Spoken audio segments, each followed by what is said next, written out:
Master Monday, the podcast that plays a new one-shot in a new system with a new cast every episode. I'm your Glitch Master, Grant, and today we're playing FLUFF N FURY by Weird Place, and my players are... Hi, I'm Forrest, pronouns she, her, and I'm playing Birthday Bear, pronouns she, her. Hey there everyone, my name is Yuri, that is Y-U-R-I, pronouns she, they, and today I am playing Gage, pronouns she, her.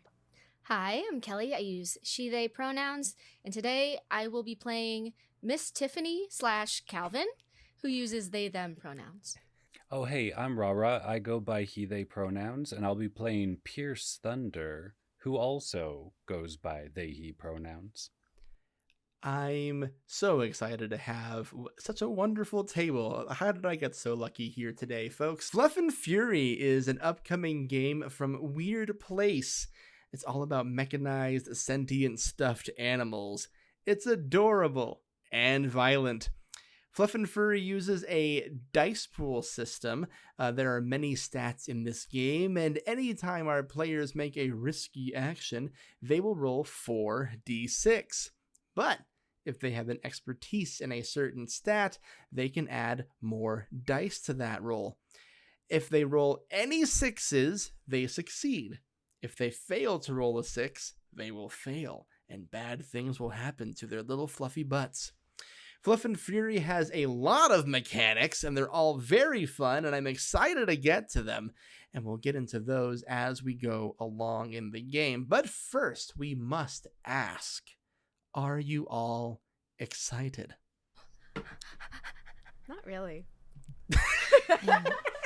Like, it's good to see everybody, but like... Yuri, why would you say that?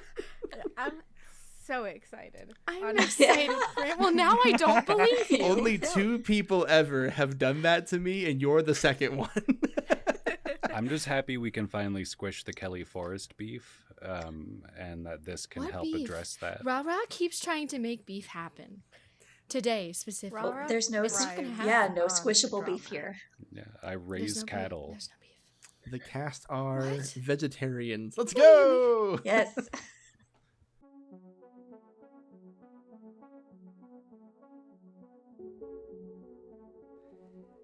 We open on Patch City, once a bustling metropolis filled with normal things like office buildings, cars, crosswalks, coffee shops, and people. But not anymore. The buildings have collapsed, the cars have been abandoned, the crosswalks are ignored, the coffee shops suck, and the people, well, they're long gone.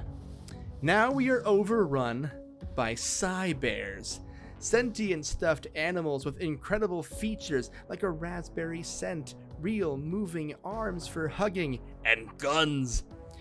Unfortunately, these cuddly critters have succumbed to the same pitfalls of humankind. Rival factions litter Patch City. Wealth and power remain king, and nobody stands as more powerful than the Thai mob. Oh sure, they have access to all the best stuff for the right price. They may even hook you up, but it's a well-known fact. You do not cross them. With technology and power on their side, it's well understood that you can't do anything in this town without the mob on your side. But one faction is looking to change that. Stashed away in the remains of an abandoned thrift shop that still has that grandma smell, we see the Red Paws, a socialist guerrilla group looking to establish a society by bears for bears. Bears is kind of an all-encompassing term, like when we call it mankind, even though we're not all men. Armed to the soft teeth, the group seeks true equality by any means necessary. You 4 level 1 stuffies are the latest recruits to the great cause. You are standing in a straight line, being looked up and down by a stuffed bat with a slightly torn ear, an eye patch, and an entire belt of gadgets around his little fluffy waist. The bat stops in front of you first, Forrest. Who does this bat see? What do you look like? What made you join the cause? In front of this stuffed bat, there stands a melancholy stuffed bear. This bear has what once was white fur that has these little rainbow highlights here and there that are reminiscent of a funfetti cake.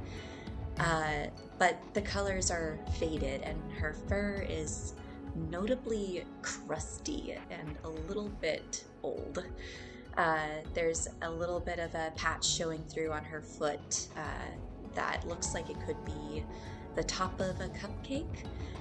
She stands there with her head just kind of lolling back and forth, reminiscing of that reason she joined the Force.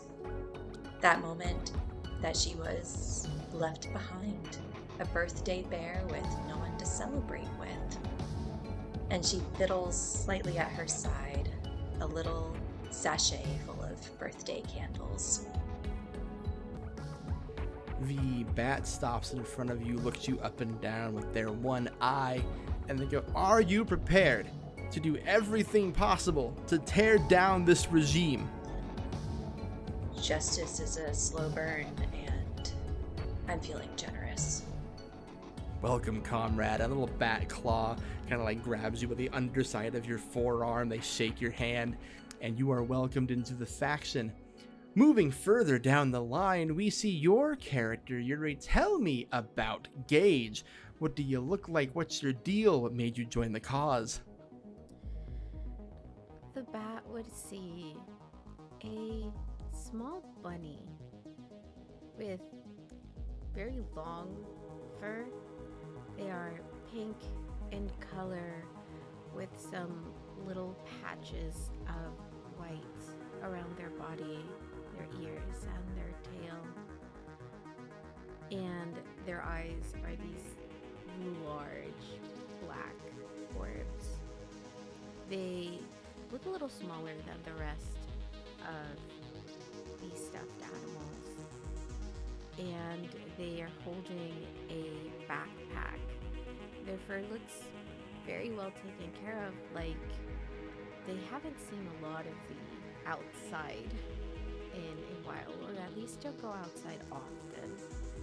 Their backpack is full to the brim of what looks like little gadgets and metal pieces, and anything you could ever need to fix up a bear. They don't look the bat in the eye, instead sort of staring at the ground at the bat's little feet. The bat stops in front of you, is trying to follow your gaze, and notices that you look in the dirt towards their feet most of the time. And they kind of like get on your level and look you in the eyes and say, "To achieve our dream of a society ruled by bears, for bears, there's only one answer. You understand what that is, right?"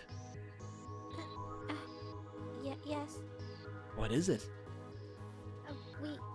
We fight. "That's right, we fight. We do violence. The rich will never give up their thrones willingly, and we must take them by any means necessary. Are you prepared to do that?" Yes. "Louder." Yes. "That's what I'm talking about." And they give you a forearm grab. They shake it. Maybe your whole little rabbit body shakes with them, but you are welcomed into the faction. I think in that moment, instead of thinking about what the bat is saying, their mind goes back to think, oh, this is what my friends did too. They stood here and did these exact same things, and I am doing it too, for them, for her friends who joined this cause before her because she was too afraid, and who are no longer here. The bat goes to the next recruit down the line, trying to gauge the worthiness, the readiness. And we see your character, Kelly. Tell me about Miss Tiffany, or is it Calvin? Oh, well, what you see is I'm a really rotund hamster. Just very plush, looking very soft.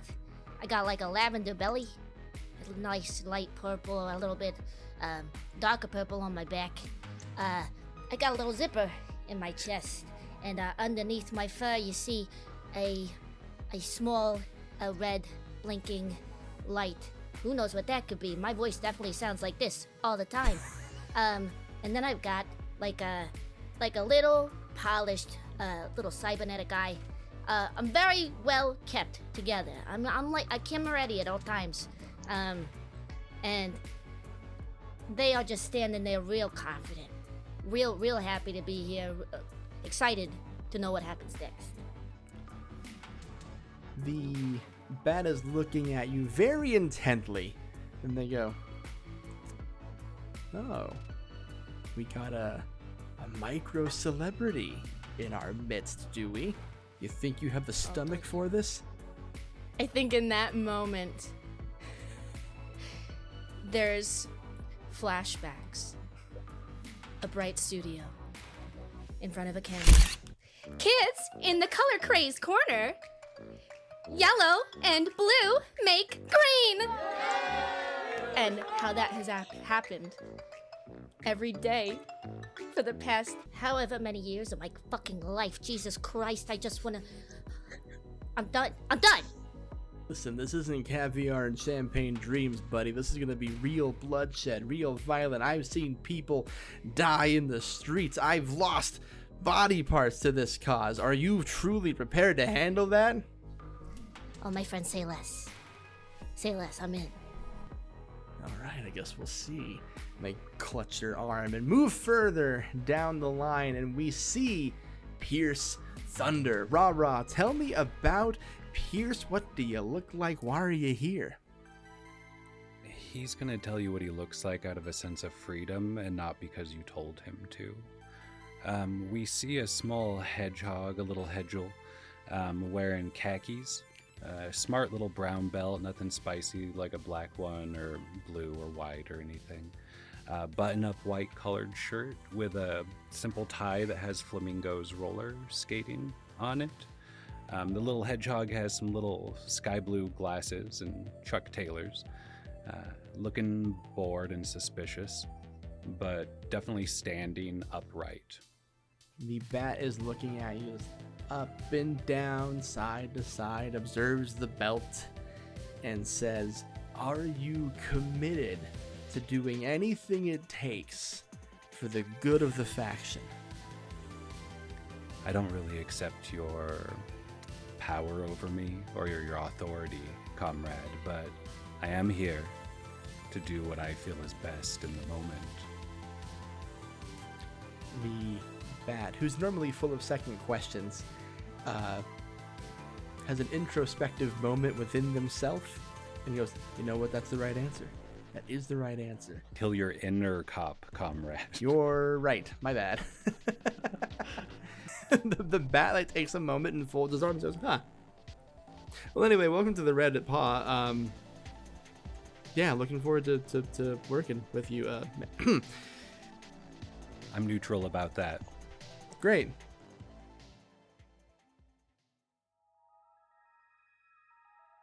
The bat takes a position in front of you four and says, "Okay, you are all brought on to the Red Paw. I am your recruiter, your helper, someone who's been here for a while to show you the ropes of how things operate around here. We move pretty hot and fast. My name is Batman." Fuck. What?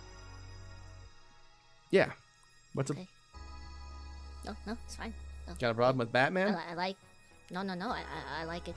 I always assumed the revolution would be led by somebody LARPing as a billionaire turned cop. I don't know what any of those things mean or what you're referring to. I saw the word on a book and it made me smile.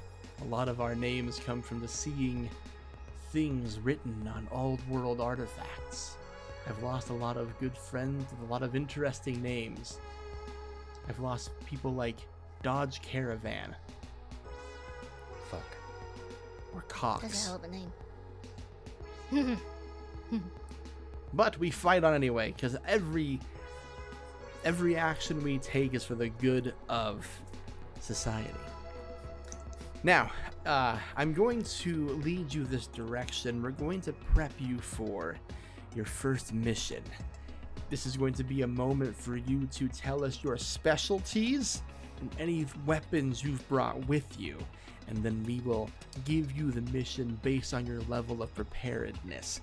So if you'll follow me, and it takes you to what can best be described as like a Fisher Price like kiddie table, very small, very plastic, child size, little plastic surgical tools, and you see like a stuffed turtle sitting behind it with like an array of paperwork. He can't hold a pen, but there is paperwork there. And he looks up and says, all right, I'm just going to ask you your specialty, any kind of job you may have had. Some people like to call this a class, but we're kind of an anti-class structure system here. So it's just more like what you're good at. We'll go ahead and start with, like, it squints at a paper that has nothing written on it. Is it birthday bear? Am I saying that right? Birthday? Yeah, it's birthday bear. Was never given a name, but please call me birthday bear. Usually I work with fire because I have such a fiery personality. Cool. All right, cool. Could always use another pyro in the cause. Did you bring anything with you? Flamethrower, and she just pulls out of the invisible back pocket. Giant flamethrower, red and white striped, like a birthday candle. Oh, that smacks. All right, so we have a flamethrower. So anytime you want to use that, you get to roll 8d6. That is fantastic. All right, cool. That is so dangerous and lethal, and I am into it. And he pretends to write something on the paper. Nothing materializes. There's not even a pen in his hand. Who is this guy? The next person I have, is this for Gage? Yes. Cool. Gage, what were you good at, and what did you bring? Here, and she takes off her little backpack, puts it down in front of her. If you can see, I have a lot of things to help fix bears. Other of us on the field. Yeah. I work as a mechanic. I fix others who have been here, actually. I also have this, and she brings out a sniper rifle. Yeah, listen, thank you for your service and your previous assistance. From what it sounds like, yeah, always could use a healer, always could use a sniper. Perfect, thank you for letting us know. Miss Tiffany? Calvin? Present. Do you prefer one or the other? Depends on the day. Ah, sick, cool. I don't have anything. No one calls me anything, so doesn't depend on the day for me. Anyway, what'd you bring? Do you want a name? No. Okay. Oh, that's yeah. Yeah. Say no, thank you. But anyway. Get used to it. Well, I'm really good at talking to people. I got this. They unzip. Kind of. It's like on their side. It's one of those invisible zippers. It's kind of covered up by the lavender fur. And I'm really a people person, and I've got multiple settings. Watch this. And flicks a switch on the inside. This is the voice most people know me as from Miss Tiffany's talk show, but I have other settings too, like this, depending on what you need. So, Really, I'm pretty versatile, you know. Master disguise, a face, you could say. Yeah. Cool. And I got this. they whip out A shotgun. And one time, a very devoted fan broke into my home and tried to take my eyes, which was a problem, so I got a gun. It's important to stand your ground and defend yourself, but not in a shitty way. Exactly. Yeah. That's the real lesson of this episode. Guns are cool sometimes. All right, so okay, newest recruit on my list here. I've got a Pierce Thunder. It's fine for you to use the word recruit. Yeah. Oh, good, because I've been saying it for a long time. A very old turtle. Well, anyway, so what was your what's your expertise, and did you bring anything? This little Hedgel's eyes light up for the first time. Expertise. How much time do you have? I'm very old. So statistically speaking, Everything can be hacked. oh, The heart, the universe, destiny. There's a coding in our purpose that not many can see and most are too dumb to even think about, but that's where I live. Those are the skies my angel wings like to come in. perfect, cool. Always need a hacker, someone who understands the mysteries of the universe and our programming. Did you bring anything? Hedgehog spirit, a will to build, soft hands. Also got this, and he points to his belt where there's one really large pistol just shoved into his pants. And no sort of muzzle or anything of that sort. And then raises one of these khakis, dangerously plain, and shows off a beautiful hedgehog leg, shaven, smoothed, waxed. And the other pistol's in a very high, thigh-high sock with a blue stripe. And, you know, one so everyone can see and one to say for someone special. I hope that someone special is a time mob scum. Alright, great. This sounds like you're all set to go. We do have an operation that is pending here that's very time sensitive, pretty important, but is something to get your fuzzy centers wet. So Batman here will I'm sorry, what? I said what I said. I'm very old, and you can't make me change.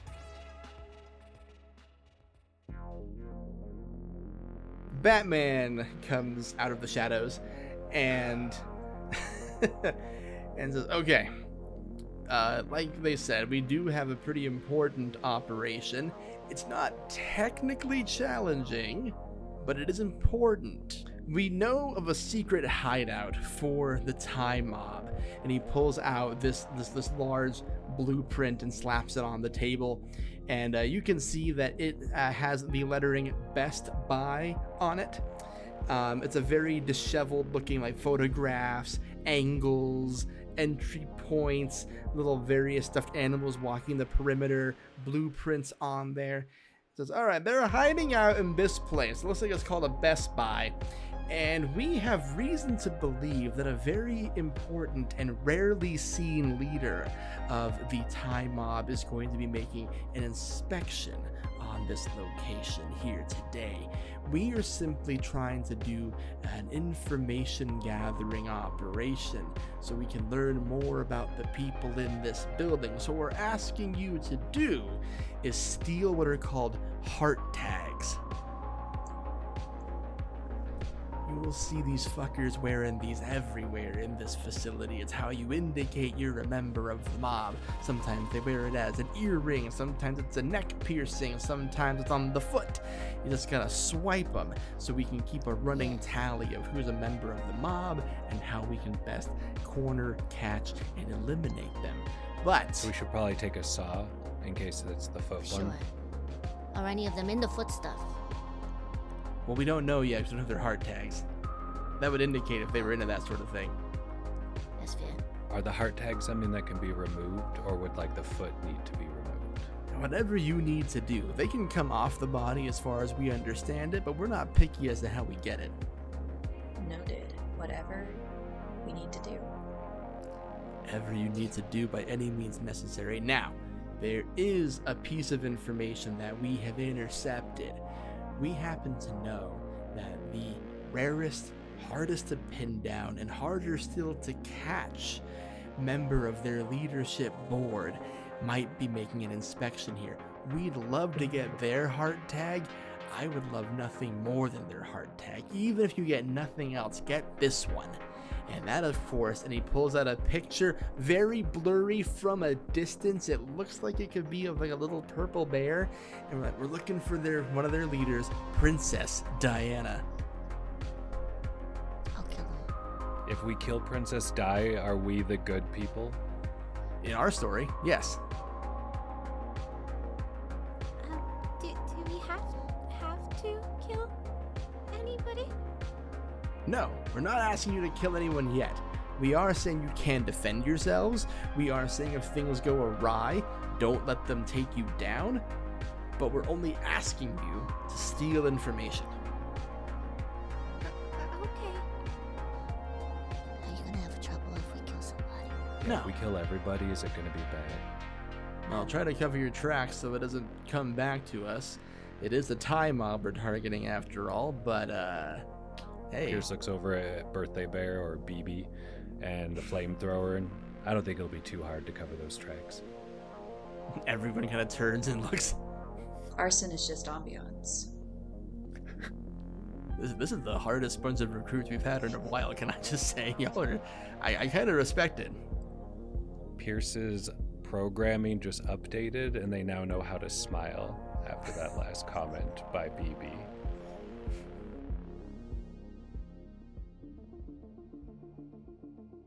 So let me tell you a few things about what we're encountering here. Hardly anything is known about Princess Diana other than she moves quickly and quietly through the underground, maintaining the Thai mob hideouts.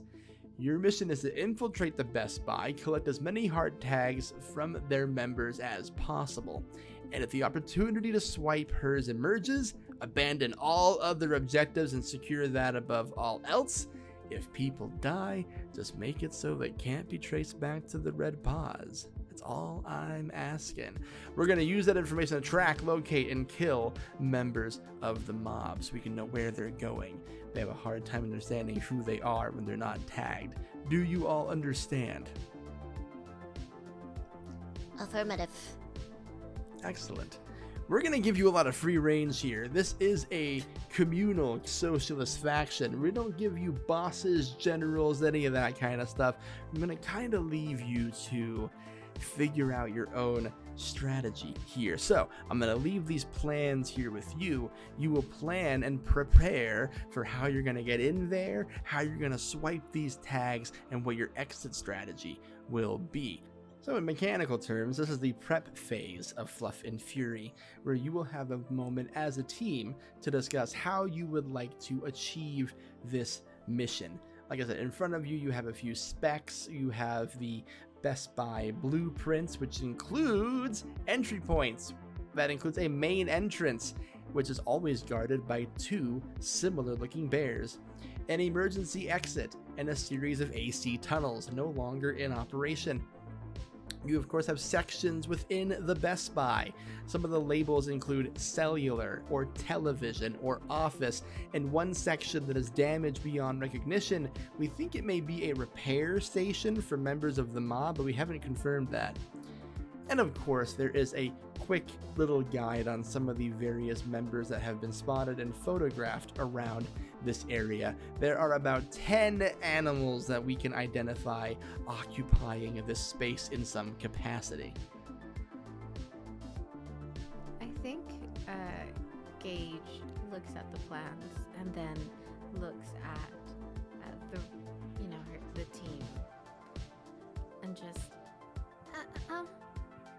Would it be possible if we could try to find the entrance where there is the least amount of other said bears? I think we just found our group leader, everybody. Stealth? No.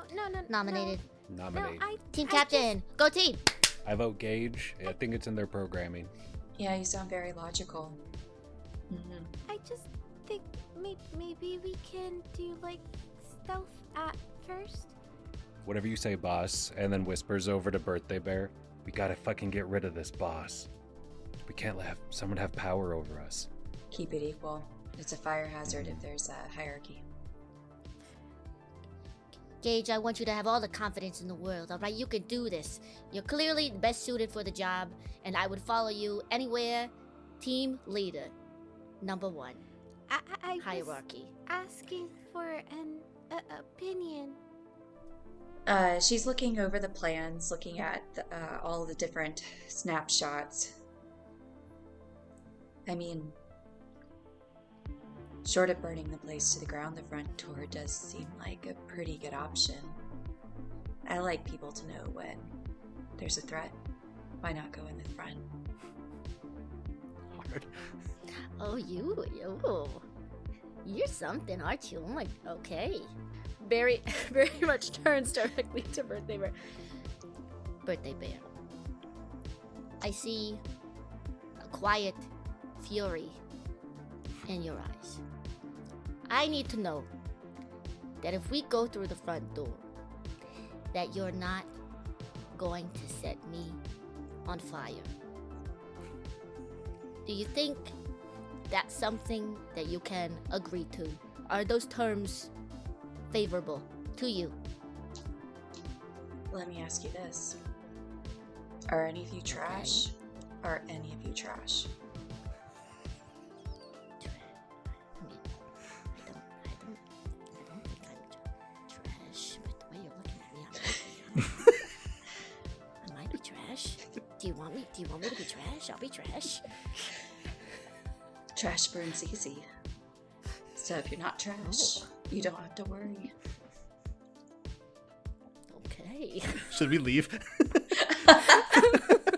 I'm staying. Calvin is sweating. If a stuffed hamster can sweat.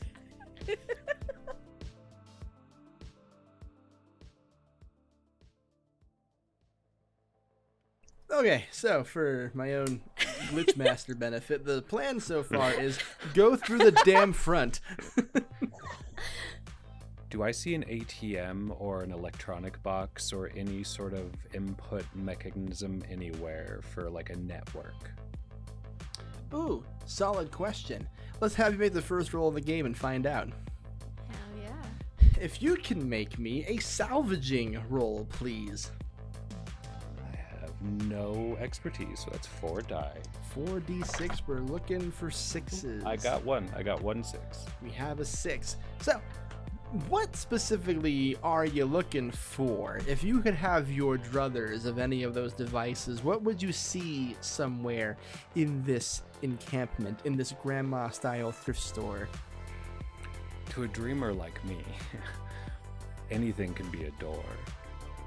So maybe if I could find one of those toys that used to teach kids how to spell out loud, or an old phone box, an internet connection, maybe a love letter that somebody just believed in too much, something with a little pizzazz. Well, for 1/6, I'll give you the Speak and Say and the love letter.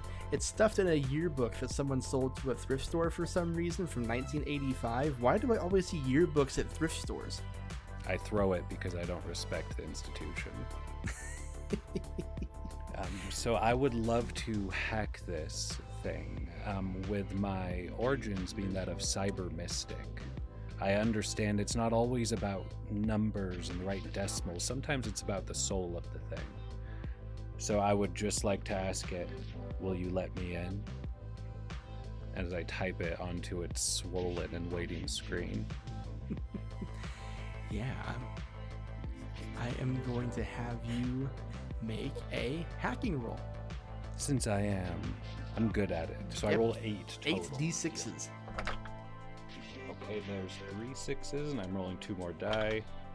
4 6s total. That's a lot of 6s. You're awesome at this. Whatever your heart's desire is, you achieve it.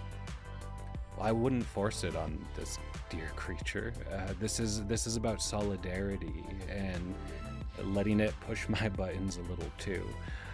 But I would ask it if it would let me in, and if it does, my eyes maybe go digital, like white TV static, and my consciousness as a form of code moves through this creature and asks if it would show me the way to some sort of internal security camera feed.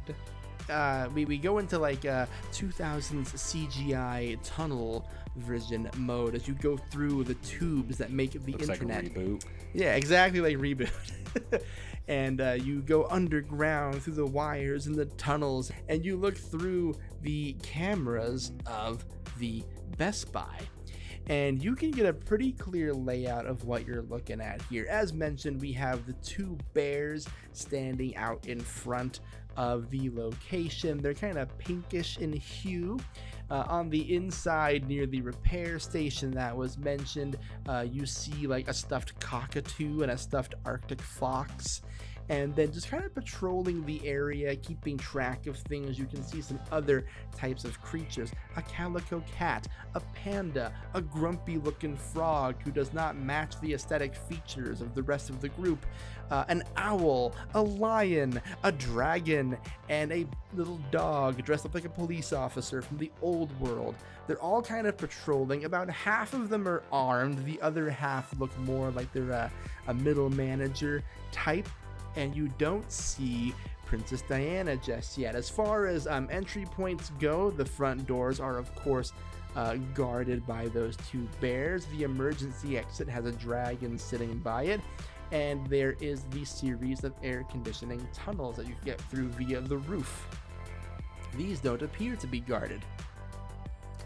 When my eyes come back, all I say when I look to everyone is, "Dibs on the dog."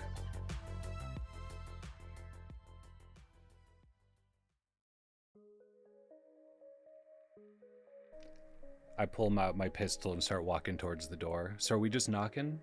If you want me to, I can go talk up the bears and lure them away from the front door, and then you all can maybe go in while it's unattended. That's an idea. Isn't the vent entirely unguarded? And it's on the roof. Then we can drop in like spice on those old movies. I like that. That's a good idea too. A leader that will change plan at the last minute when new information is presented is an I love important leader. Yeah. Yeah, I mean, I'm looking for a thrill, right? Like you're describing like an action movie, and I'm about it. Yeah. It was a suggestion. Oh, it's perfect. It's just hard to gauge. Punch them through the screen, Yuri. Do it. How do we get up there? Oh, should we use those rappel lines coming from the higher building, or maybe that parachute? Wow, so many things conveniently there. I love I it. can't. How? Wait, a parachute to go up? If we find like a really big fan and you just put it at the bottom, blowing upwards, and then you stand on it and open the parachute. The roof is still in the vicinity, and you have to assume this highly technological mob would have ways to spot you. So, I'm gonna give you two choices. One, you can do a stealth roll to try and secretly get up there and plop yourself in. Or, if you want to be a little bit more flashier and use a device that can't be stopped, I would also propose a tinkering roll. Ooh, we have a mechanic. I do have expertise on Tinker. I have a 3, which means I roll. 76. That is 2 6s, 3 4s. We'll take 2 6s. The mechanical bunny. You know how to make stuff. You know how to shape it. So you see these discarded things on the side of the road, one of which being a parachute, apparently. Tell me how you get you and your friends on the roof with your tinkering. So you would see little Gage go and grab some odds and ends from around this place, and they start working on something. You see that their little ears actually seem to have also mechanical parts in them. They come down and act as a second pair of arms to hold things as they are working on this. And they come back to the group. So if we can get close enough, this device should work as sort of a EMP to turn off any cameras, or any electrical things that are up there, in case there are traps. I really don't want anybody to get hurt, so I'll toss this in when we get close enough, and then we should be able to get into the vents safely. Okay? See, this is the shit I was looking for. This is it. This is what I knew you could do. This will be great when we get on the roof. Buildings will usually have, like, the ladders on the side that you have to, like, they'll be locked up, and then they'll sort of come down for people to get up to the AC. Yeah. And work on them. Oh, I didn't even see the ladder. Good call, boss. and so I think they would have noticed, like, maybe some cameras or something, and would want to use that to make sure that they can take their time getting the ladder and climbing up, and that there is no risk of them being exposed while they're doing that. Sure. So then they're not in sort of like a hurry to fly in. So I will tell you, Gage, that you're doing all of this, and it's my duty, my obligation, my sacred responsibility, if you will, to make rolls for the NPC characters as well if something is happening around them. The two bears guarding the front of this area are tasked and expertises in investigation and observation, and the part of their job is to see if there's anything suspicious happening.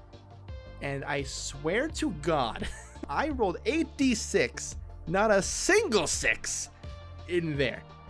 Not a 1. So these bears are either sleeping on the job, complete idiots, or just flat out do not see you. So you have free reign to do whatever you want to get up on that roof. I think Gage volunteers to go first because she does have to turn on the device, right? And she is also the smallest. So she would go up first, turn on the device, and then sit on the roof with her sniper rifle, because through the scope she'd be able to see if anybody notices them or if anybody's walking towards them and stuff like that. So she's acting as a lookout, while everybody else makes their way up. Sure. While waiting and watching our brave leader, our boss, make their way up, I'll pull out my Etch-a-Sketch because, you know, and then I'll end up showing Birthday Bear a quick drawing of them with the parachute above them as they shoot the flame up into it like a hot air balloon, with all of us going up to the top. And I'm like, you would have been great at this. Just reaches into her little sachet and lights up a little cigarette that also looks like a birthday candle. I just want to watch the world burn. I never thought about using it so productively. Not bad. I'd make a wish on you any day. I'll put out the cigarette and start climbing. Are we taking the ladder that's been dropped now, or other? I'll go last. I'm taking the ladder. Ladder. I don't want you to look in my ass. Fine. Just don't stare.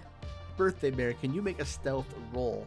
You're kind of the linchpin of this. As long as you can get up there successfully, that should help the group get up there successfully.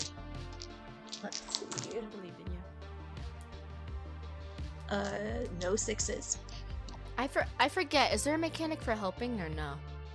If you want to help Birthday Bear, the way you would do so is donate a single d6 to their roll. So you can roll a d6 and see if you get a 6. Oh, one more. I rolled a 1. Oof. I don't really care about stealth, y'all. Now I want to help. We'll all help. Okay, now we have a 6. Hey!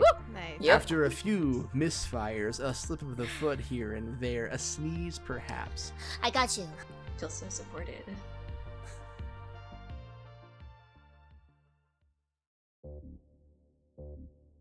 Welcome to the roof of the Best Buy. You see a grate that can be removed to get into the AC vents, tunnels. You know what I mean. You've seen Die Hard. That. I disabled the cameras. But I'm not strong enough to lift the vent. I could blow it up. Oh, okay. She'll just take stock around her. See just a few little pieces of trash on the roof, like gum wrappers and like just anything refuse and discard, and begins to just like kind of mold it together into what looks to be like a little cupcake. Sticks a little candle in it, and then I'm gonna use my pyro feature to just stick it under the vent. Topped with a little bit of gasoline. I got that too. The Bomba Bear feature of the pyro that you have. Pyros can craft bombs out of anything, and each bomb rolls 10d6. I'll just on the side of Pierce's arm, just use it to strike a match and just nonchalantly throw it over to set it on fire. I got 1-6. I rolled pretty poorly again. A single 6. So it works. It does work. That's all you need is a 6 in this game. Okay. More 6s just makes it better. 1 6 isn't complicated or nothing. So the cupcake bomb goes off. Happy birthday! There is smoke coming off of the grate. You have your entry point. I want to look out of my the scope of my sniper around to see if the bears outside, noticed, considering they seem to be taking a nap. I will tell you that one bear kind of like snaps out of whatever trance they were in. They're also holding like a little rifle themselves, and they start walking up because they're like, I think I heard a noise. I do believe I heard a noise, dearest. And the other one looks up like, dearly, I did not hear a noise. What do you mean? And the other one says, well, dearest, I heard a noise from the roof. And the other one says, well, dearly, I did not. I'm going to go walk this way and see if I can, from the ground level, see anything on the roof, dearest. Well, that's your prerogative, dearly, because I did not hear anything. And you see a little pinkish, like fading pink bear holding a rifle kind of walk right into the line of sight of your sniper and begin to look up and raise a tiny paw and go, now, dearest, what do you do, Gage? Oh, God. You I said know you it. didn't want to kill anybody. I know what Yuri wants Kneecap to him. do. Yuri wants to just shoot him between the eyes. But I think seeing them like walk to like try to get a look, Gage would have ducked and then tried like to shove everybody into the hole so that when they look up, they don't actually like see 4 cybers on the roof. Sure. Right? So I know Thunder jumped in already. So Gage one would try to like react to just push the other 2 in into I like where your head's at. We're gonna call this a it's kind of like a raw instinct, so maybe like a raw power roll. It's like did I react fast enough, essentially? Yeah. Because if I didn't, then I feel bad for dearest. I got 1 6. A single 6. A single Who 6. do you think you are able to reach in time? Make a choice. Are you serious? Who would have been closer to...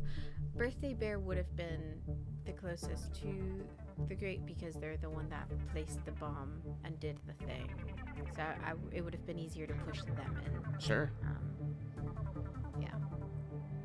So now Pierce and BB are in the inside.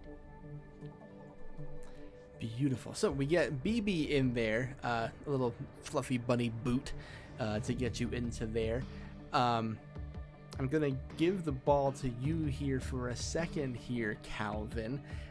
You see Gage kick Birthday Bear in there. You assume something must be happening. How do you react? Can I drop to my belly? Can I just like lie flush on this roof so they can't see me from where they're standing? Yeah, let's make this the final one for this round here. Make a stealth roll. Okay. If you can make it, then we're going to assume that Gage's plan succeeds. But if you don't, well, Okay. then we'll have to split the party. So a little bit. if I don't have anything in that, it's just a flat 4d6, Just a flat right? 4d6. I got a 6. No, 2. I got 2. 2 6s. I'm going to exert some privilege here because I just remembered a thing I can do as your GM. I'm going to give you an A dice, and we're going to do something called saving an extra 6. If you roll extra 6s in a successful roll, which you have in this instance, you can save time to gain extra dice for a future roll. So if you would like to bank one of those 6s and stash an extra dice for a future roll for later, I'll let you. Absolutely. Yes, please. Cool. That's a really cool mechanic. Yeah, Yeah. they give me a lot of power in this game. So, with your successful 6, you get on your belly. Gage's plan works. Gage gets you in there. Gage, I am assuming you're crawling in there as fast as you can too, right? Yeah, so now it is both Calvin and Gage now crawling down into the vents to join the others, hoping that they weren't spotted. Beautiful. As you're diving in, you faintly hear the bear, Dearly, who was looking up the roof going, I guess I was just hearing things, Dearest. And Dearest looks up and says, well, Dearly, you do constantly hear noises. You're kind of jumpy for a guard bear. And, oh, don't start with me now, Dearest.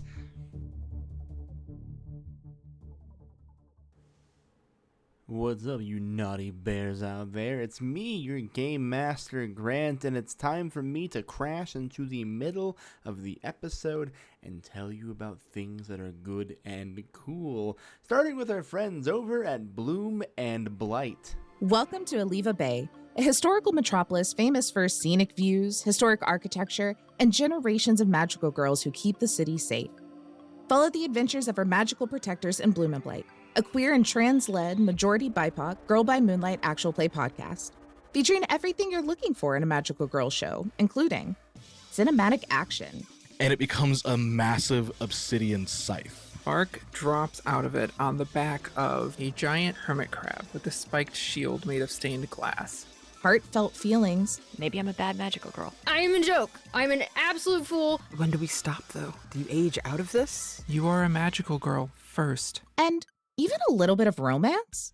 Love is everywhere, but not everybody has access to it. You know I love you, right? I'm with this team, but I'm with you more than any of that. Yeah, I loved you too. So join the fight for Aliva Bay's future today and find Bloom and Blight anywhere you get your podcasts.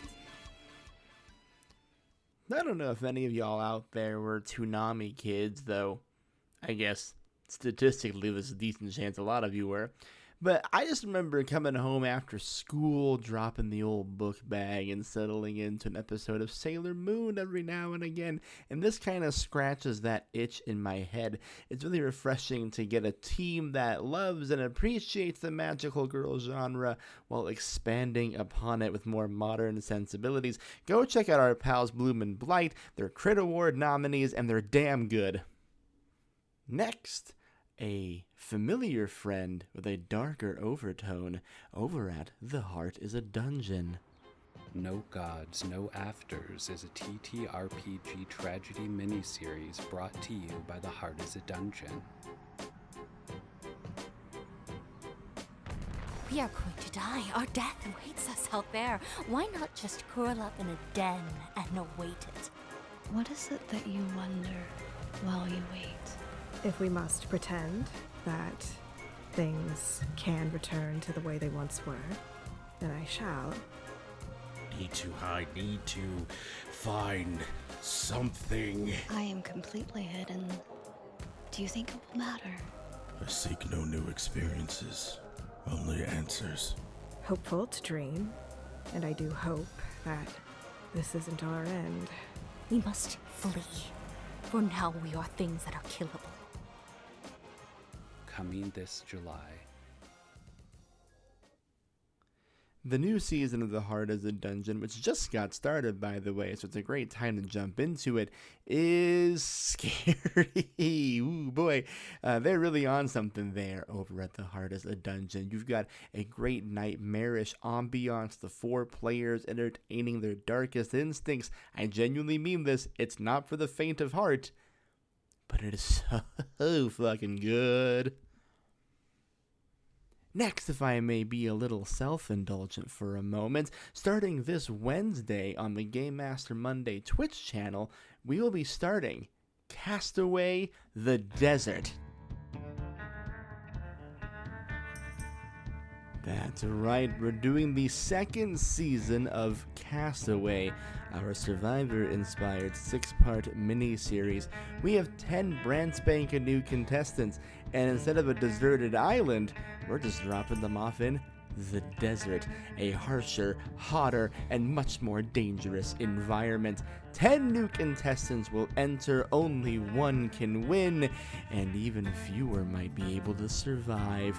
We're raising funds for the ACLU during this 6-week stream, and you'll get to see some of the very finest in actual play competing with one another to see who can make it to the very end.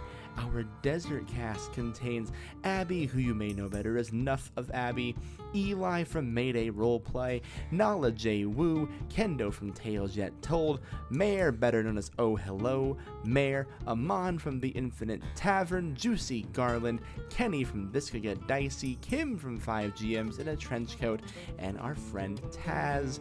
That will be starting this Wednesday at 7 p.m. Pacific Time, and if you make a donation to the ACLU, you can help your favorite castaway or hurt a random one. We'll see you on the Twitch channel this Wednesday. Now that you're good and prepared to go into the world with 3 great shows under your belt, I return you to the carnage and mayhem of Fluff and Fury. We cut to a bunch of stuffed animals in an air vent. You are crawling through this area. The air vent goes all around the Best Buy. And your objective, of course, is to swipe tags off of the animals that are present in here. As a reminder, you have 4 principal sections you can explore should you so desire. That being the cellular area, the television area, the office area, and the area that looks like a repair bay for Psy Bears. Each area you can assume has about 2 animals in it. Well, see, here's the heart of it, God Voice. You never want to go all the way to the end of the line and leave all the earlier lines unexplored or uncleared, because then you can become trapped. True. So knowing the programming of things like Destiny, I think Pierce Thunder cracks and decides to turn towards the first location. Sure. That they come to. If the boss calls for something else, Pierce, of course, will submit, as any good leftist would. Fuck. Yeah, right. We'll go down to this section right here. I will let you decide the topography of the area, Pierce. What do you think the first section is? It's a Best Buy. It's very literally a box store. It's square-shaped.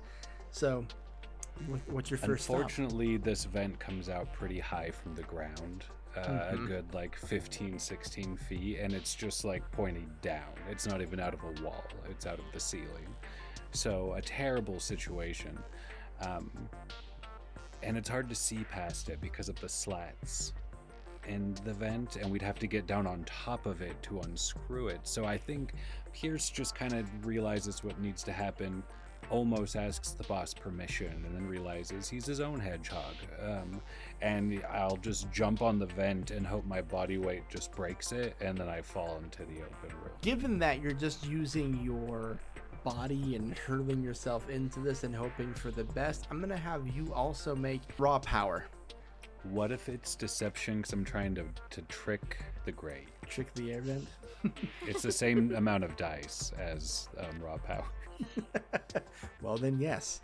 Thank you. I successfully lie to this Great. The light... Okay, so the Great, in its own mind, we zoom in, and it looks up for a moment, and it thinks to itself, surely, this light hedgehog doesn't seek to hurt me. I will go about my life in the same position I've always been in. The same thing every day, never changing, the way I like it. Oh my god, and then you flap right through it. And I whisper as I pass by it, "You're doing great." And then I draw my spicy thigh gun and my regular pistol as I hit the open air slow motion trip hop style. Hell yeah. As you burst in there like you're in the goddamn Matrix. You've landed in the office supply section of the Best Buy. I'm talking printers. I'm talking laptop chargers, things of that nature. And looking up, you see a lion and a calico cat. They put the cats in this section for some reason, office cats if you will, and they just look up at you. Are you firing the pistols? I'm falling slow-mo like a hedgehog only can, and I see my foes, but I also see the little corner of BB's face looking over the Great, like coming next. And I make the decision to put the big gun back in my pants where it belongs, but I keep the little spicy thigh high in my hand and bite it in my teeth. And then I just put my little waxed hedgehog arms out all smooth like a patch of sunlight you just want to roll around in. And when I land on the ground, it's like I take one knee with just my arms out as I land, and knowing I could get shot in this moment, but I'm ready to get burned a little. You can roll willpower. 2 6s and 4 1s, so good for this, bad if it was 10 candles. You roll 2 6s here, 1 for each cat. You land perfectly to position yourself for Birthday Bear. So before those 2 cats even have a shot to react, I'm going to swing over to Birthday Bear. Are you going through this Great? Are you waiting for the next one? The hedgehog seems to be waiting for you. She's going to just do a little trigger happy on the flamethrower just to get it warmed up a little bit. Ooh. Every flame's a mood, and I'm feeling a little violent as she just drops out. I don't think she sees necessarily that there is someone specifically waiting for her. It just feels more like kismet, where it's like, oh, I guess someone caught me. And it's like formal ice skating style, like hands on the hips above head with the flamethrower in the front. Creating. So you elegantly, thanks to those 2d6 from earlier, you elegantly land in the safe arms of Pierce Thunder the Hedgehog as a calico cat and a lion are just both standing there, one holding a pistol in one hand and the other just kind of around, and they're like, what with this? What is this with this? I think right now the first guy is just getting a whack to the face. Make a wish. Too late. You're the one getting blown out. And she's just gonna baseball bat him with the flamethrower.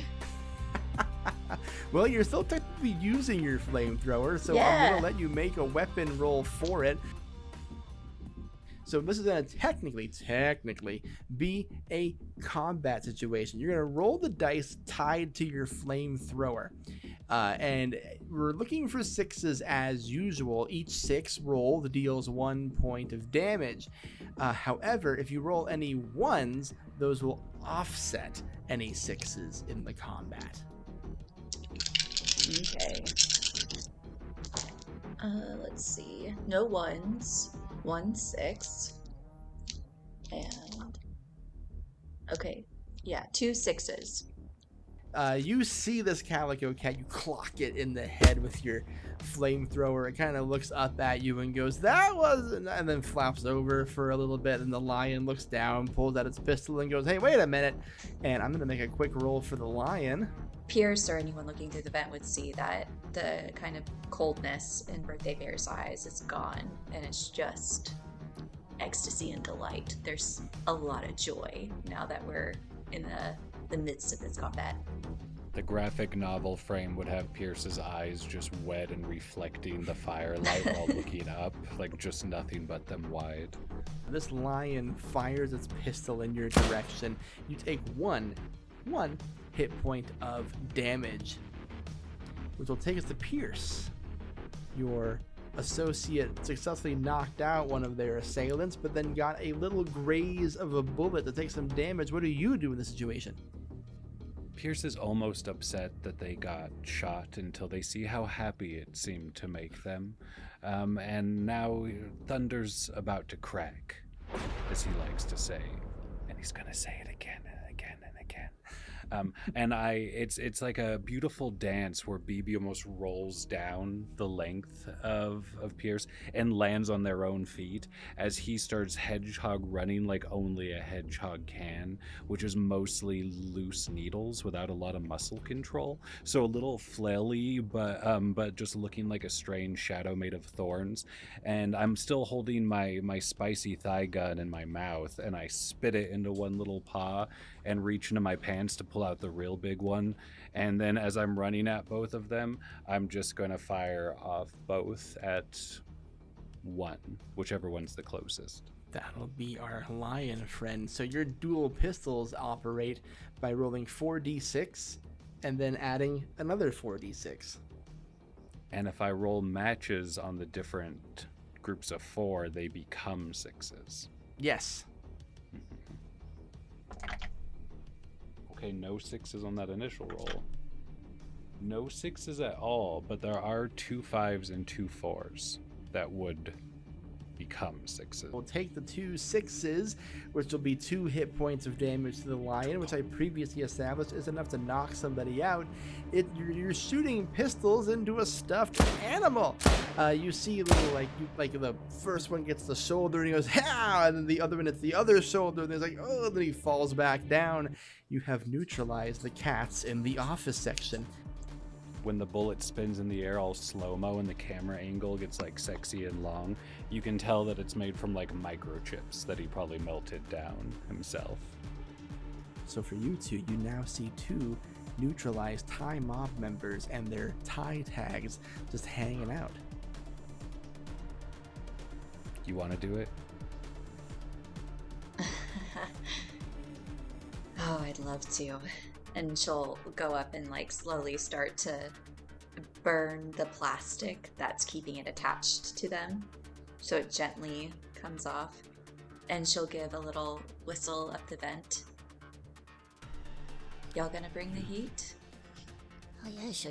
I can bring the heat with him. Gage, what does birthday bear mean by that? I'm having trouble interpreting the tone. Like it's. I don't know. I'm a little nervous. But like, she also into like it. You. Like, you should get down there. Are you gonna come too? Yeah. But I think she might hurt us if we don't get down there.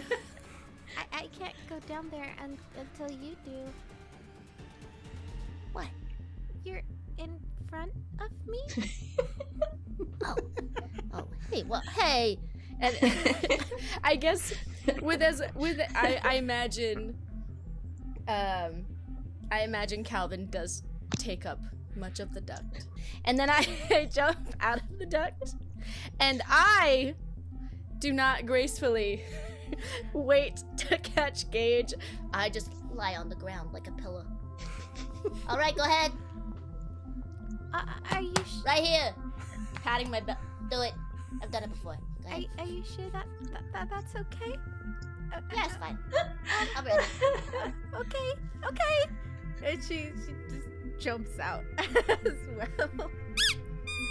Oh my god, I can't believe you did that! Jesus Christ. I'm kidding. I'm kidding. I don't have organs. Are you It's alright. It was a joke. Yeah, I'm good. Hey, boss, BB got shot. If you still have any of that medicine. Oh, are you? And she begins like panicking as she goes over to BB to literally just pat you down and make sure that you're okay. Yes. Where are you? You okay? Just right here. It's just kind of a graze. Oh, looks very superficial wound. That is that is good. I thought you had gotten more hurt. And as an action, I can do fix a bear. Yeah, you can fix a bear. So you can roll 6d6 to regain 1 hit point for every 4, 5, or 6 you see. I did get 3, but they only had 1 point of damage. It doesn't go over, does it? Fuck it, it's a one shot. Why not? Let's say it does today. I'm elbow deep in synthetic cotton as I'm pulling their skins off. Whose skins? The cat. Ah, yes. I'd rather not know their names as I'm opening them up like head to toe, pulling out all the dry like cotton and like putting it on like a cape kinda. What are you doing? Oh, it's just to cover up the smell. Toy companies pay a ton for this. What smell? We smell like revolution, boss. Are we all seeing the same thing? I don't think we should ask. I don't think we want answers to the questions that we have. Truly, I don't think we do. I pull the cat face down half over my own face, so it's like looking through the cat eyes. I will not be friends with Pierce after this. And that's scares okay. me. We're working together for now. Now is the time of monsters. Yeah, Pierce monsters, yeah. Gage, stay far away from Pierce after this. We're done. You can still hang out with me. My arm feels real good. Oh, does it? Yeah. It's glad I could help. That's nice. Glad you feel good. And we got 2 of their hearts, so we only need like 8 more, something like that.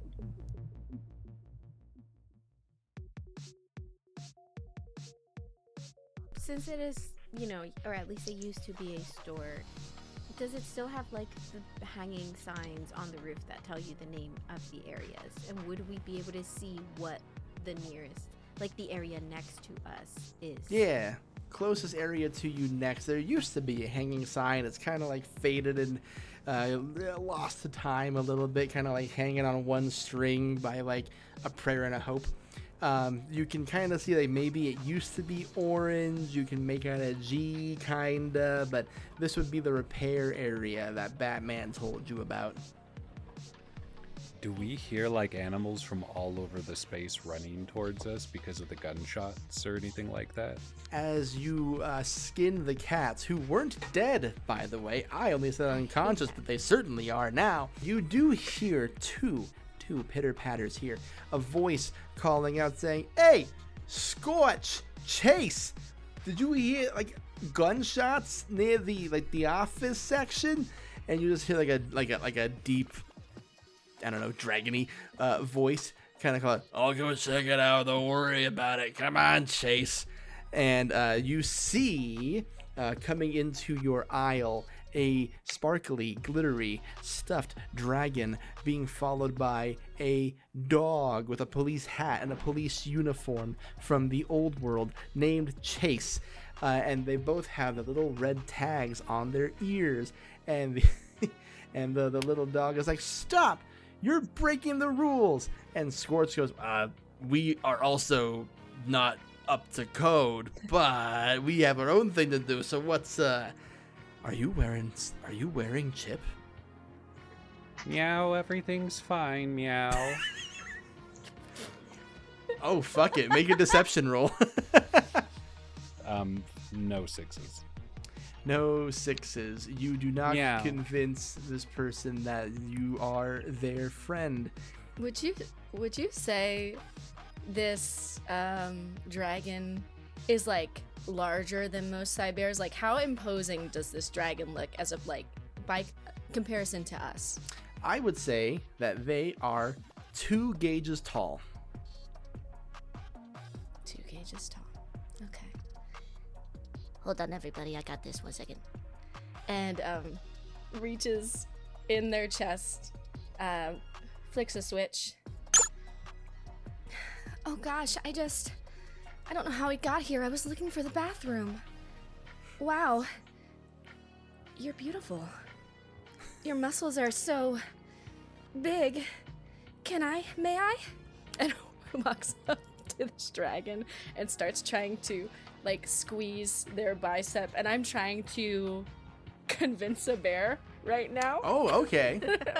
Yeah. Convince a bear? So you can convince a foe to join your side for the day, as long as they're not a boss. Oh wow, I don't get out much, and you just look so approachable.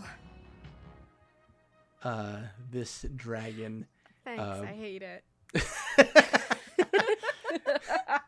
This is what the people want, Yuri. This is what the people want. Do you work out? You know, every now and again, you gotta kind of stay tough for the job. Oh, sure, you gosh. said you were looking for the bathroom? It really shows. Honestly, could you walk with me for a little bit? I haven't walked with anyone in a while. Me neither. It would be nice to have the company.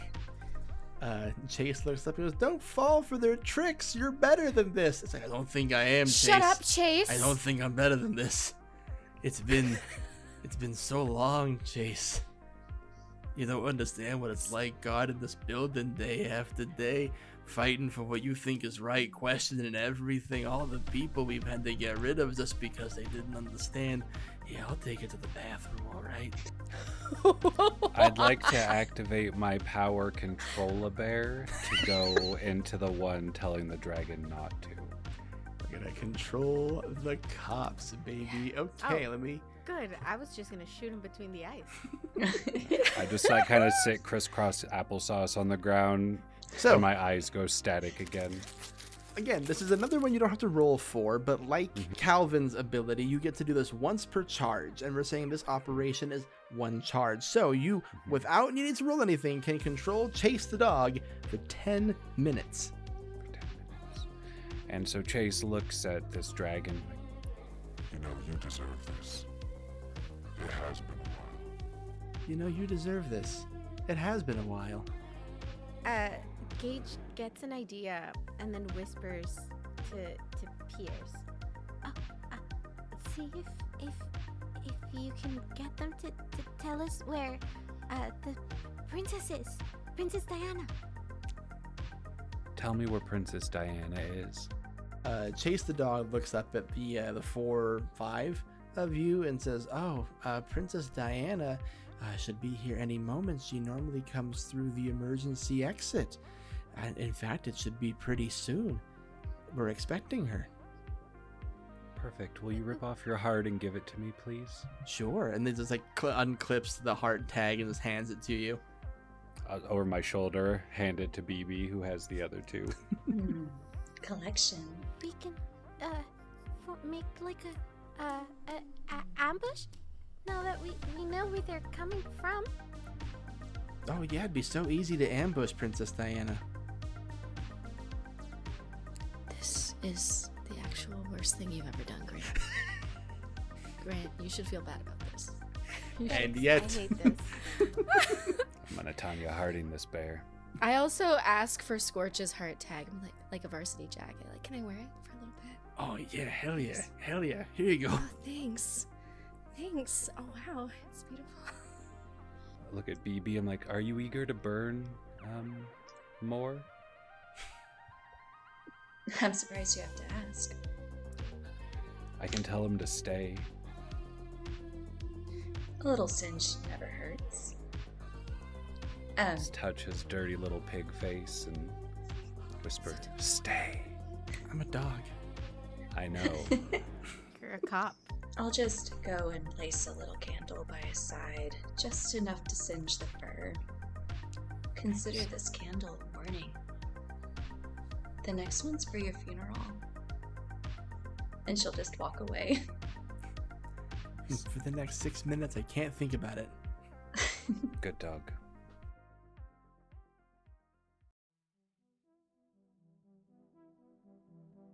And so now that I've convinced Scorch, I don't really need to necessarily keep up the charade. No, you just don't. on You would board. just convince them to be on your side. So whatever happens the rest of the day, you got a dragon on your team.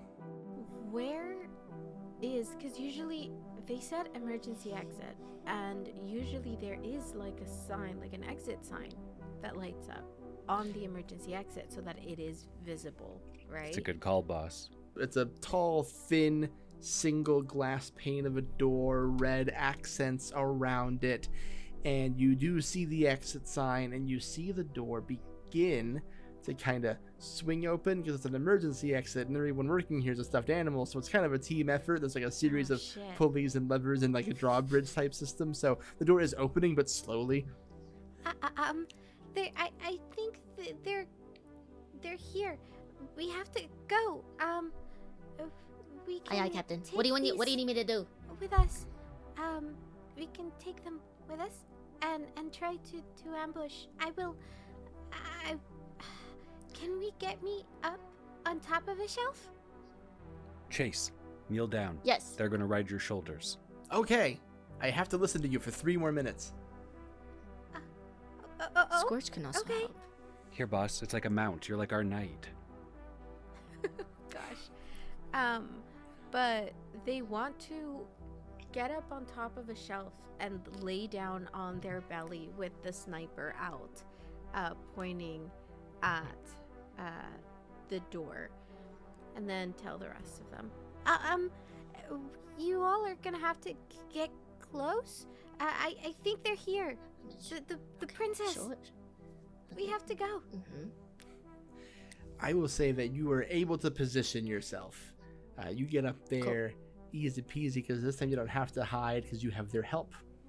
Scorch and Chase escort you to the top of the top shelf where they keep the really nice inkjet printers. Do we have to get the heart tag from Princess Diana, but it doesn't matter at what cost? It's in any way, shape, or form. Correct. Okay. Should we ask Scorch to just go take it from Princess Diana? You can try. I think that'll be a little They wouldn't look suspect weird. Scorch. Oh, maybe he can be like, oh, I found these running around and I brought them to you. We get up close and then we Meow. and then we knife them. Yeah. No, Yes. I don't have a knife actually. I can't knife anybody. But we need the tag, and I don't think they would give it up because it's so important. We're gonna have to take it by force, and unfortunately. I knew that things were gonna go up in flames, so let's get started. Pierce Thunder cracks and winks at Birthday Bear and starts running towards the group with both his big pants gun and his spicy thigh gun in hand. And my feet start moving faster and faster until it almost looks like this strange circular spinning happening, but with my guns held out like, a god on a cross or a butterfly. Yeah, I'd like to spin at them. Yeah, sure, we'll do a spin attack. Could this be terrorizing? I have no dice in it. I'm into that. Okay. Sure. Oh my gosh. So, now, just so I'm clear, when you're saying at them, are we saying the people opening the door or the person coming through the door? I pictured them like a bunch of bowling pins. Yeah, okay, got it. Perfect, yes. But I didn't roll any 6s in case anyone wants to help me by giving me like a hard kick or something. If anyone's into that sort of thing. I'll kick him. If anyone else is into that sort of thing. I'll kick him. It's me. With the sharp kick, to the backside of Pierce Thunder from Calvin. Pierce, go ahead and roll one more d6 since you got helped. That's a 1. Not quite. So you're charging in. You start to form into a spinning body to try and topple over these people who are opening the door. How do you fail? I fell because I tried. Real. Just like every time. Oh my god. Sometimes it's better just in the basement, in the glow of the computer screen, where no one can see you fail except for your AI girlfriend. But I think my ball spins out of control just like my heart, and I kind of just smash into the side like a gutter ball, not meant for much besides sound and fury. Hey, Grant. Yeah. While this is happening, for no reason whatsoever, you did say that canonically there was some expensive printer inks and stuff around me. I'm taking those apart. Just Sure for did. No reason. For no reason. Yeah, that would be tinkering. 3 6s. Wow, yeah. What do you want to do to that printer? I take the ink cartridges out and I tinker. I make these little projectiles that when I shoot them out, they'll explode into ink, much like an octopus does. And so my aim is that because we don't know how many other Cybears or whoever is coming in, and I don't want them to hurt my friends, or at least lessen that possibility as much as I can, I'm gonna shoot the ink projectiles at them in an attempt to sort of blind a couple of them or cloud their vision so that my friends have an easier time of things. And if the enemy shoots, they're, hopefully miss. Yeah, go ahead and make a heavy machinery roll, and I'm still going to roll a few d6s just for funsies over here. Is the 2 door 6s. open yet or not yet? It is It's slowly like open. trying Okay, to open. good question. So while you're rolling that die, the door was slowly opening. A hedgehog crashed into a wall. A panda bear is currently trying to apprehend that hedgehog. Since the roll failed, we're going to assume that that's happening. So this panda is just kind of like trying to like hold your arms behind you, and it's just trying to just yelling, trying to get information out of you. Probably not saying anything, just fuck them. Which brings us back to the heavy machinery roll. What'd you get? 2 6s. Beautiful. So with 2 6s, we see one eaten cartridge splatter, and you just see like a grumpy looking frog grabbing at his eyes. Like, I knew I shouldn't have come into work today. This is stupid. I'm leaving. While this panda is trying to apprehend Pierce Thunder, the panda goes from white and black all over to mostly black with a little bit of white all over, as they no longer can see, and like, God damn it, where the reaching their arms out trying to find you again, Pierce, but they're just like missing, and now the door is slightly ajar, and from your sniper reticle you can see a royal purple bear with a little symbol of a white flower on its chest, a heart tag encased in a protective plastic on its ear, as it starts to slowly and authoritatively enter the building, only to see the mess you yourself have created. Birthday Bear, I think, immediately reacts to the ink and turns. Oh. Is it flammable? And she'll light up the flamethrower. Yeah, I turn to Scorch. I know I don't need to keep up the charade, but I'm going to because it's fun. I give their big, strong bicep another squeeze. I say, "Oh, honey, would you please go tackle that princess for me? Please." Yeah. Appreciate it. Yeah, I don't know what it is. And we can go out for dinner after. Oh my god, I love dinner. You know, it's date night. I love dinner, and I love night. I don't know what date is, but I'm gonna try. It doesn't. We'll find out together. Find out together. All right, Scorch, my guy. Let's see what... Did BB light the ink? Like, did it light? I think you were preemptively getting ready to do it, right? Yep. Would you like to charge in with Scorch? Let's do it. Okay. We see a stuffed bear covered in funfetti riding a dragon. Charging into Calvin feels a certain way about this. Who couldn't?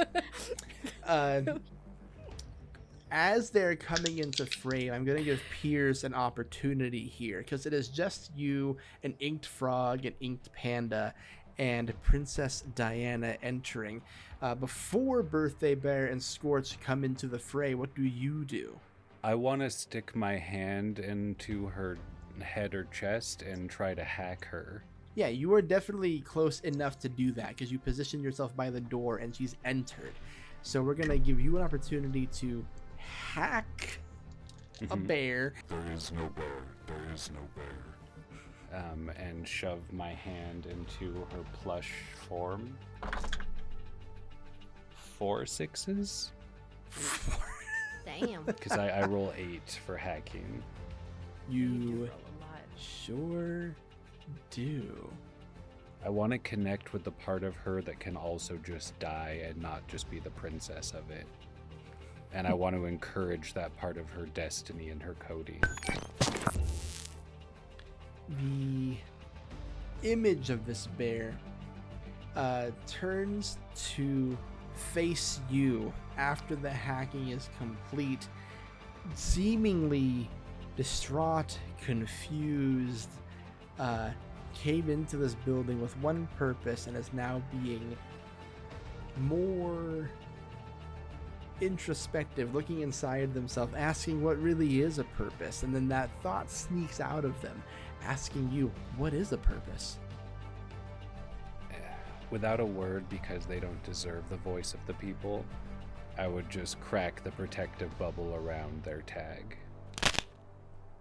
You hack it, you would say. The casing comes off and we see Birthday Bear charging into action. What do you do? Just a smile as this flamethrower lights up and just sweeps across the inked area. Also as a visible distraction, but also as pure destruction. Roll 8d6 for me for your flamethrower. All right, this is calculated by sequences, I think. Any group of consecutive numbers becomes a 6. It's good because I didn't roll any 6s, but I did get 3 sequences. So, 3 successes. And wouldn't you know it, 3 animals. How would you have to divvy up... So we've successfully created a distraction. You have 3 points of damage to deliver. How would you like to spread those out? We have Princess Diana, we have a panda, we have a frog. Yeah, if possible, I'd like to do the panda, the frog, and then I'd like a little of the flame to lick up against the door, so it's one of those fire hazards of you can't touch it to leave. Bring me to Scorch. And Scorch's objective, if I recall from their paramour, Calvin, to tackle the princess. So I'm going to make a little roll here. We're going to spontaneously decide what Scorch's number in that is. My God, I rolled 3 6s. Hell yeah, it was meant I knew to I happen. picked well. I knew. You have good taste. Princess Diana tackled to the ground, taking 3 hit points of damage, still lost in their own thought with the hacking. I'm going to pivot now in the order of our initiative here. Gage from the distance. Tiffany ordered an attack. Flames everywhere. A hacked bear. What do you do?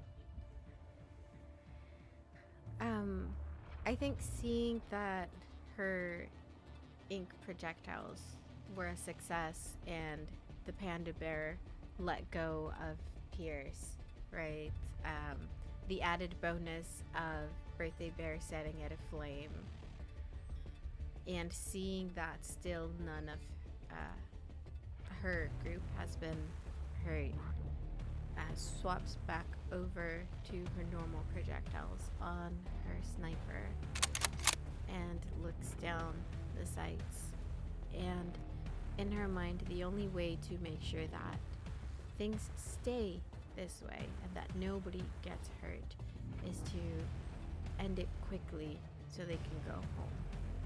And she lines up the sniper to Princess Diana and takes a shot. Sick. Yeah, you're gonna roll with your sniper for me. You get 8d6. You have the option with yours. You may lower one die and raise another die by the same amount. No die can be reduced below 1. So essentially, like, say you roll like 4 4s and 4 5s, you can bump one of those 5s to a 6 and one of them to a 4, whatever you want to do with that.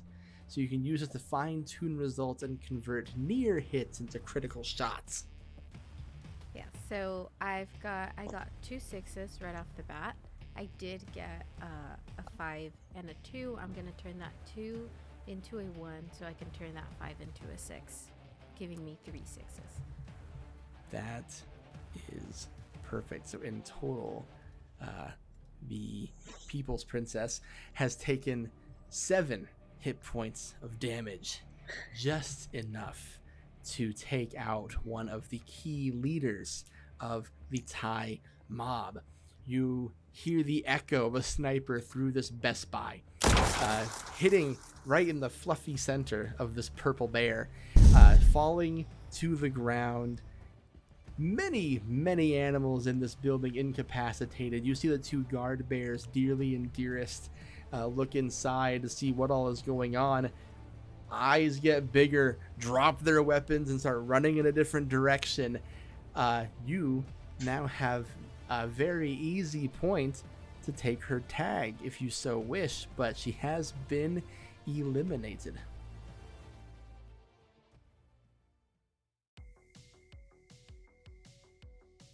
I think after seeing her hit, like actually connect and seeing the princess fall, they would start to scramble down from the top of the shelf and make their way to the rest of the group as this is happening.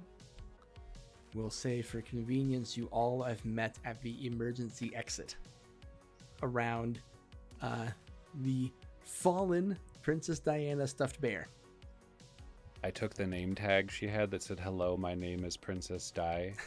And I went and I'm going to put it on Birthday Bear, but I'm going to add an E.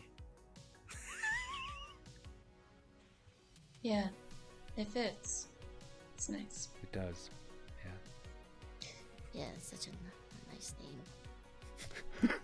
Great name. I think I have a brand now. Yeah. I lean over to Scorch as we're all gathered together, and I say, Scorch, honey. Yeah. No survivors. And I gesture towards Dearly and Dearest, who are running from the building. No survivors. He runs in the opposite direction towards the actual exit. The building vacated and neutralized. The tags collected. You return to the thrift store, dropping a collection of tags and recounting your tale to Batman, who puts his little bat claws on his little bat hips, looks at the 4 of you and is like, "You are all fucked. Wow, that was incredible in a terrifying way. I'm glad you're on our side." Well, I think it's safe to say that you all have leveled up in the faction. Mechanically? Sure. Let me get a pencil. Hold on. I think we see as, she lets the more talkative ones recount the tale as she looks into her backpack and sits down on the ground. These little patches of fur, 4 of them from different stuffed animals, different side bears. She looks at them and holds them. Hey, I'm sorry. I was too scared to go with you when you went. But I did it this time, and I kept everyone safe, and nobody got too hurt. I think I want to keep doing this, for you guys, but I just wanted to tell you what I did, and hope that you're proud of me. And she like hugs the little patches of fur and puts them back into her bag. Calvin doesn't necessarily have the context for what Gage is saying, but is very good at leaning into the bit, whatever it may be. And I think they will approach you and see you conveying these clearly complicated feelings, but hopeful feelings to these patches of fur. And says, Gage was the best team captain ever. We were so happy that we voted for her. And you should be super proud of what she did today. She was a champion. I think it startles her when you start talking. Absolutely, because she thought, she was in her own bubble. But I think she looks at you and she smiles. Thank you. Thank you. And she stands up and goes back with you to join the others as we finish recounting our mission. Your operation is successful. You give the Red Paws a sizable advantage going forward. One of the Time Mob's tactical masterminds taken out of the game entirely. Valuable information for tracking their movements now provided. The four of you getting a chance to sit in a respite area to have one final moment together before the day ends. I think it's very, very clear that we all have some unresolved romantic tension between all of us. I don't know if you felt that today, but there is just a current running from paw to paw to paw. And it's just, it feels palpable in the air. So if you're all into it, I'm into it. But if you're not into it, I never was either. No big deal. And this is puts their little paws back in there. On the faded little couch in the corner where some of us are sitting, Pierce offers BB a little bouquet made out of matches. It's beautiful. Stop trying to one-up me every time. We're trying to have a conversation. This is a group conversation, Pierce. Pierce isn't cracking at all. She'll just take the little bouquet and give it a little smell. It's nice. Then just look up at the group. It's always looking for a little warmth. Pierce starts sweating and wishes he could cast Control a Bear on himself, but he already used it today. Maybe we go on a couple more missions together and then decide. Operations. Yes. Looking at Pierce before he crawls into your skin. Operations. Right. A few more operations together, and then we decide. Yes. Okay. So you're saying what I'm hearing is there's a chance. Is what I'm hearing. There's a chance. Turn the flicker into a flame. I'm in. What she said. Yeah. Fuck. We see the skyline of Patch City, a town that feels constantly enshrouded in darkness. But maybe with the efforts of these four Psy Bears, we can bring the light back to it one day. And that is just one of the stories you can see in Fluff N Fury. For the record, I hate all of you.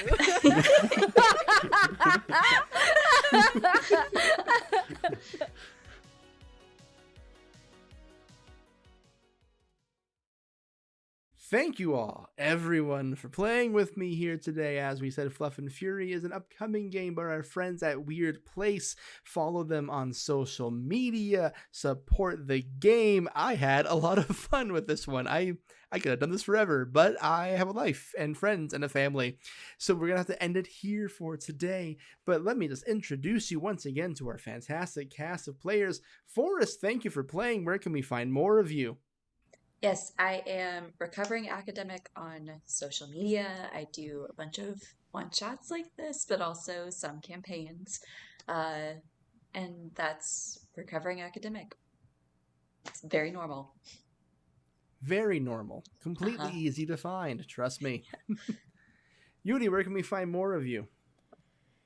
Yeah, so once again, my name is Yuri. That is Y-U-R-I, pronouns she, they. Y'all can go ahead and find me at Yuri and the Beast absolutely everywhere on the interwebs. And now you can also find me over at Happy Jack's RPG as I play Electric State, an atomic punk road trip RPG that we are actually recording and going live in studio here in LA, and I'm very excited about it. That's every single Tuesday for, I guess, as long as they'll have me. That's so cool. They better have you forever. That sounds so rad. They better, or else I'm gonna show up with my hamster ass to the houses and threaten to take them on dates. So... Speaking of your hamster ass, Kelly, where can we find more of you? Hamster ass! Hi, I'm Kelly, the Kellhop, on the internet. Where can you find me?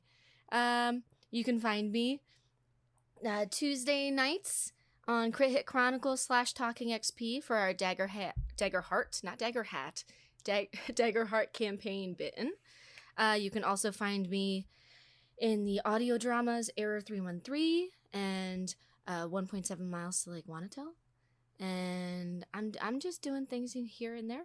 You find me. Everybody was so much fun here to play with. I'm just happy to be here. So you're all super cool, and thank you for a very, very fun game. That's all. All of those things are so good, can I just say? Like, so damn good. I'm a simple man. I see Kelly's in something. I assume that must be good. And speaking of things Kelly's in, Rahrah, where can we find more of you? Wow. You could find me over on the Heart is a Dungeon podcast.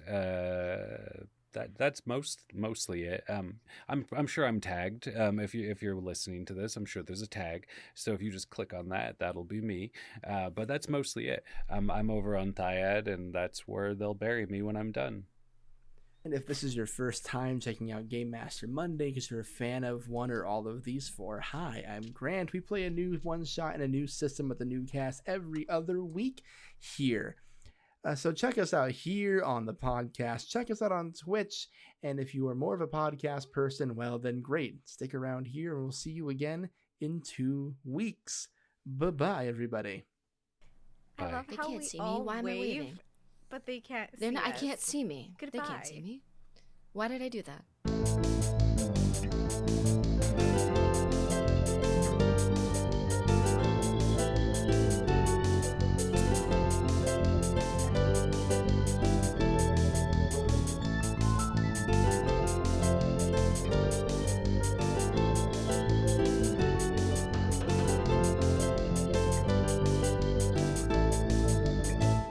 Team captain.